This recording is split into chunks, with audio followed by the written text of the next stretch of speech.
తెలంగాణ ఉద్యమకారులకు BJP party పెద్దపీట వేస్తుందన్నారు ఈటెల రాజేందర్. అందుకే ఉద్యమకారులంతా టీఆర్ఎస్ కాంగ్రెస్ ను వదిలి బీజేపీలో చేరుతున్నారని చెప్పారు.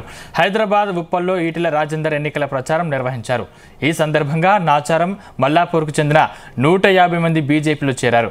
వారికి కాషాయ కండువాలు కప్పి పార్టీలోకి ఆహ్వానించారు ఈటెల రాజేందర్.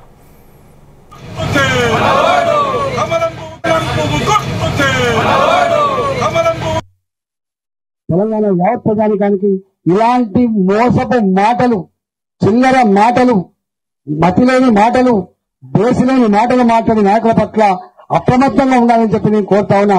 దమ్ముంటే దీని మీద నువ్వు చెప్పు ఏముందో, కానీ ఇట్లాంటి బేస్లెస్ ఆరోపణ చేసి లబ్ధి పొందాలని ప్రయత్నం చేస్తే తప్పకుండా నాడి నశైపోతామని చెప్పి హెచ్చరిస్తూ మీరందరూ జైలు నాయకులకు, కార్యకర్తలకు ఒక మాట మాత్రం చెప్తున్నా.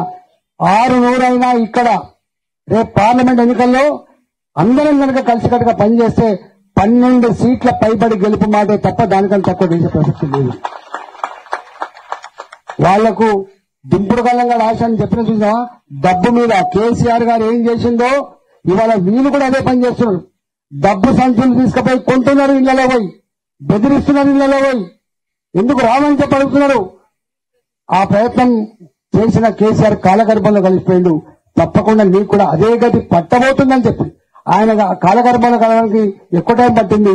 నువ్వు కాలగర్భంలో కలపడానికి మాత్రం సంవత్సరం కూడా కలిసి పట్టట్లేదని చెప్పి హెచ్చరిస్తూ ఇలాంటి పిచ్చి ప్రయత్నాలు మానుకొని ప్రజాస్వామ్యం మీద విశ్వాసం ఉంచి, ప్రజల మీద విశ్వాసం ఉంచి మీరు ఓట్ల